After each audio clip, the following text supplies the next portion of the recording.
नमस्कार. श्री स्वामी समर्थ सर्वांना. आजच्या व्हिडिओमध्ये तुम्हा सगळ्यांचे खूप खूप स्वागत आहे. स्वामी तुम्हा सगळ्यांना कायम सुखी ठेवो ही स्वामीचरणी प्रार्थना करते आणि आजच्या व्हिडिओला सुरुवात करते. तर आजचा व्हिडिओ असा आहे की आता स्वामी समर्थ यांचा प्रकट दिवस येत आहे. तर स्वामींचा प्रकट दिवस आहे 31 मार्चला. तर मग 31 मार्चपर्यंत आपल्याला आपल्या आयुष्यातील कोणत्याही अडचणी दूर होण्यासाठी किंवा स्वामी महाराज आपल्या नशिबात जे नसेल ते मिळवण्यासाठी तर दररोज सगळ्यांना स्वामींच्या सेवा करणं शक्य होत नाही. त्यामुळे आता स्वामींचा प्रकट दिवस येत असल्यामुळे कोणी श्री स्वामी चरित्र सारामृत या ग्रंथाचे पारायण करते किंवा कोणी गुरुचरित्राचे पारायण करते, कोणी तारक मंत्राचं पाणी बनवून त्या सेवा करतात. आता ज्यांना जी सेवा करणं शक्य होतं तर ते त्या सेवा करत आहेत. तर आता त्याचप्रमाणे ज्यांना गुरुचरित्राचं पारायण तर करायचं आहे, पण काही महिलांना अडचणी आहेत, लहान मूलबाळ आहे किंवा बाहेर नोकरीसाठी असतील किंवा घरामध्ये एकत्र कुटुंब पद्धती आहे, त्यामुळे त्यांना ह्या गोष्टी करणं शक्य होत नसेल तर मग त्यांनी काय करायचं आहे, गुरुचरित्रामधील एकच अध्याय पठण करायचं आहे. आता जर तुम्ही हा व्हिडिओ उशिरा बघितलात किंवा मग 21 दिवस होऊन गेले किंवा 11 दिवस होऊन गेले तर ही सेवा तुम्ही कधीही करू शकता जोपर्यंत प्रकट दिवस असेल. जरी तुम्हाला शक्य झालं नाही तर तुम्ही कमीत कमी प्रकट दिनाच्या दिवशी तरी मग हा अध्याय नक्की वाचायचा आहे. त्याबद्दलची माहिती आपण आजच्या व्हिडिओत घेणार आहोत. तर व्हिडिओ शेवटपर्यंत नक्की बघा. व्हिडिओ आवडला तर व्हिडिओला लाईक करा, चॅनलवर नवीन असेल तर चॅनलला सबस्क्राईब करा. आता स्वामी समर्थ यांचा प्रकट दिवस आहे 31 मार्चला.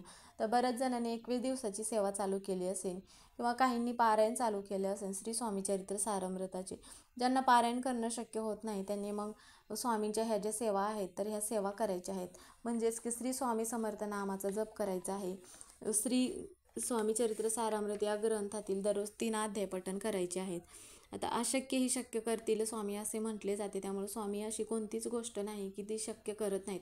एकदा का आपण स्वामींचा हात धर म्हणजेच की स्वामींचे चरण धरले तर स्वामी आपला हात कधीच सोडत नाहीत. स्वामी आपल्याला कोणत्याही संकटातून मार्ग काढून मग स्वामी आपल्याला बाहेर काढत असतात. पण प्रत्येक वेळी आपल्याला सगळ्या गोष्टी आपल्या मनासारख्या घडत नाहीत. कधी कधी त्या गोष्टी आपल्यासाठी पुढे चालून वाईट घडत असतात. म्हणून मग स्वामी आपल्याला पाहिजे त्यावेळेस मग स्वामींच्या मनाप्रमाणे त्या गोष्टी मग घडवून आणतात. तर आता त्यासाठी मग आपल्याला काय करायचं आहे, आता गुरुचरित्र पारायण बऱ्याच जणांना करायचं असतं, पण आता ही जी सेवा आहे तर ही सेवा मग आपल्याला दररोज करायची आहे. आता जर तुम्हाला ही सेवा दररोज करणं शक्य होत नाही, आता महिलांना काय होतं की मासिक धर्म आल्यावरती 4 दिवस मग त्यावेळेस काय करायचं असा प्रश्न पडतो.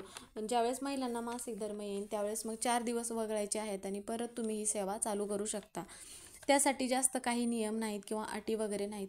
फक्त एवढ्या गोष्टीची काळजी घ्यायची आहे की आता घरामध्ये मांसाहार करू नका, कारण की काय होईल, आपण ज्या सेवा करतो त्याचं मग फळ आपल्याला मिळत नाही. जर घरातील इतर व्यक्ती ऐकत नसतील तर हरकत नाही, पण ती व्यक्तीने मांसाहार केला तरी तुम्ही ज्यांनी कोणी स्वतः वाचन करणार आहे त्यावेळेस मग त्या व्यक्तीने तरी चुकूनही करू नका. आणि मग ज्यावेळेस घरामध्ये मांसाहार होईल त्यावेळेस मग तुम्ही गोमूत्र शिंपडून मग परत वाचन करू शकता.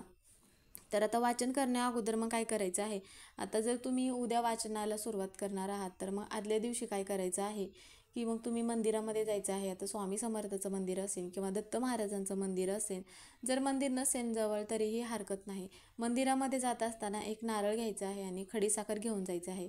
स्वामी महाराजांना प्रार्थना करायची आहे. तुम्ही जी पण कोणती सेवा करणार आहात त्याबद्दल सांगायचं आहे आणि तुमची जी पण काही इच्छा आहे त्याबद्दल सांगायचं आहे. गुरुचरित्राचं पारायण करणार असाल तर त्याबद्दल पण सांगायचं आहे किंवा मग हा जो एक अध्याय वाचन करायचा आहे त्याबद्दल पण तुम्ही मग सांगायचं आहे. तर म्हणजेच की निर्विघ्नपणे पार पडू द्या, ही सेवा माझ्याकडून घडू द्या स्वामी महाराज, म्हणून अशी प्रार्थना करायची आहे. आणि त्यानंतर मग घरी यायचं आहे आणि घरी आल्यानंतर दुसऱ्या दिवसापासून सेवा चालू करायची आहे. आता जर तुम्ही सकाळी वाचन करणार असाल तर मग त्यावेळेस पण तुम्ही एकच वेळ ठरवायची आहे दररोज वाचन करण्याची. फक्त एवढं लक्षात असू द्यायचं आहे की 12 ते 12:30 या वेळेमध्ये कोणतीही सेवा करायची नाही स्वामी महाराजांची किंवा दत्त महाराजांची. कारण की ही जी वेळ आहे तर ही मग दत्त महाराजांच्या भिक्षेची वेळ आहे, त्यामुळे या वेळेमध्ये सेवा चुकूनही करू नका. जर तुम्हाला सकाळी शक्य होत नसेल वाचन करण्यासाठी तर मग तुम्ही संध्याकाळी म्हणजेच की सायंकाळी दिवाबत्ती आपण करतो त्यावेळेस पण तुम्ही वाचन केलात तरीही चालेल. आता वाचन करण्यासाठी मग काय करायचं आहे, तुम्ही एक आसन घेऊन बसायचं आहे. जर आता बऱ्याच जणांचं काय होतं की आमच्याकडे गुरुचरित्र ग्रंथ नाही, मग आमच्या इथे जवळपास उपलब्ध नाही, आम्हाला तर वाचन करायचं आहे, त्यावेळेस मग काय करायचं आहे, तुम्ही गुरुचरित्रामधील जो अध्याय आहे, आता जो आपण वाचन करणार आहे तर कोणता वाचन करायचा आहे, 9वा अध्याय वाचन करायचं आहे गुरुचरित्रामधील. तर मग त्याचं प्रत तुम्हाला म्हणजेच की एक छोटंसं त्या अध्यायाचं तुम्हाला पुस्तक भेटून जाईल. जर तुम्हाला ते पुस्तक नाही उपलब्ध झालं तर मग त्यावेळेस काय करायचं आहे, तुम्ही यूट्यूबवर सर्च करायचं आहे. जर तुम्हाला वाचन वगैरे, आता बऱ्याच महिलांना काय होतं की काही महिलांना वाचन वगैरे करता येत नसेल, तर त्यावेळेस मग त्या महिलांना तरी वाचन करायचं आहे किंवा सेवा करायची आहेत स्वामींच्या, त्यावेळेस मग तुम्ही काय करायचं आहे, यूट्यूबवरती सर्च करायचं आहे गुरुचरित्रामधील 9वा अध्याय. मग सर्च केल्यानंतर तो अध्याय तुमच्या पुढे आल्यानंतर तुम्ही श्रवण केलात तरीही चालेल. आता ज्यावेळेस वाचन करायचं आहे त्यावेळेस स्वामी महाराजांचा फोटो वगैरे असेल तर मग स्वामी महाराजांपुढे बसायचं आहे, आसन घेऊन बसायचं आहे आणि तो अध्याय मग वाचन करायचं आहे. आता जी वेळ ठरवली आहे त्या वेळेमध्येच सेवा करायची आहे आपल्याला. वाचन केल्यानंतर मग काय करायचं आहे, ग्रंथ असेल तुमच्याकडे तर मग ग्रंथ बांधून ठेवायचा आहे. वाचन झाल्यानंतर ज्यावेळेस वाचन करणार असाल त्यावेळेस मग देवघरामध्ये दिवा लावायचा आहे, धूपदीप लावायचा आहे, त्यानंतरच मग वाचन करायचं आहे. वाचन करून झाल्यानंतर ज्याप्रमाणे आपण आपला 9वा म्हणजे हा 9वा जो अध्याय वाचन करतो त्याचप्रमाणे मग आपल्याला काय करायचं आहे, दररोज आपल्याला तारक मंत्र म्हणायचं आहे. आता बऱ्याच महिलांना काय होतं की सेवा करणं शक्य होत नाही प्रत्येकाला, त्यामुळे मग जर 11 वेळा तारक मंत्र म्हणणं दररोज शक्य होत नसेल तर मग 1 वेळा तरी आवर्जून म्हणायचं आहे.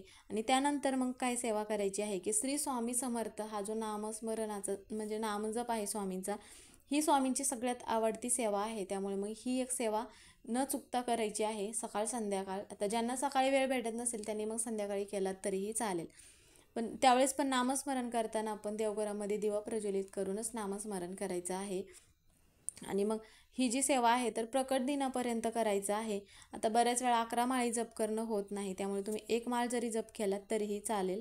आणि त्यानंतर म्हणजेच की ह्या ज्या 2 सेवा आहेत, म्हणजेच की पहिली म्हणजे गुरुचरित्रामधील 9वा अध्याय वाचन करायचं आहे. वाचन करणं शक्य होत नसेल तर तुम्ही मग श्रवण केलात मोबाईलवरती लावून तरीही चालेल. यामुळे काय होतं की आपल्या घरामध्ये जर पितृदोष असेल, वास्तुदोष असेल, विवाह दोष असेल, कोणत्याही अडचणी असतील तर गुरुचरित्रामधील हा अध्याय स्वामींच्या प्रकट दिनापर्यंत जर आपण वाचन केला तर आपल्या गुरुचरित्र पारायण केल्याचं आपल्याला फळ मिळतं आणि आपल्या घराला जे पण काही दोष वगैरे असतील तर ते दूर होण्यास मदत होते. पारायण करणं सगळ्यांना शक्य होत नाही, त्यामुळे मग आपल्याला 21 दिवसाची ही सेवा करायची आहे. ज्यांना 21 दिवसाची सेवा करणं शक्य होत नाही त्यांनी 11 दिवस जरी वाचन केलात तरीही चालेल. 11 दिवस जरी शक्य होत नसेल तरी तुम्ही मग 7 दिवस करू शकता किंवा शेवटचा दिवस म्हणजे स्वामींच्या प्रकट दिनाच्या दिवशी पण तुम्ही हा अध्याय आवर्जून वाचन करायचं आहे.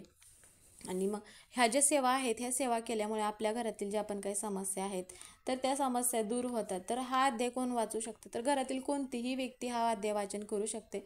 फक्त महिलांनी मासिक धर्म आल्यानंतर तेवढे 4 दिवस वगळायचे आहेत आणि परत मग चालू करायचे आहे. आता बाहेरगावी जायचं असेल तर बाहेरगावी गेल्यानंतर जर तुमचा एक मुक्काम जर तिकडे झाला तर दुसऱ्या दिवशी तुम्ही वाचन करू शकता. त्यासाठी अटी नियम वगैरे काही नाहीत. जर सकाळी गेलात तर मग संध्याकाळी आल्यावर तुम्ही वाचन करू शकता. तर मग आजच्या व्हिडिओतून एवढीच माहिती सांगायची होती. व्हिडिओ कसा वाटला कमेंट करून नक्की सांगा. कमेंटमध्ये श्री स्वामी समर्थ किंवा श्री गुरुदेव दत्त हे लिहायला विसरू नका. व्हिडिओ पूर्ण बघितल्याबद्दल धन्यवाद.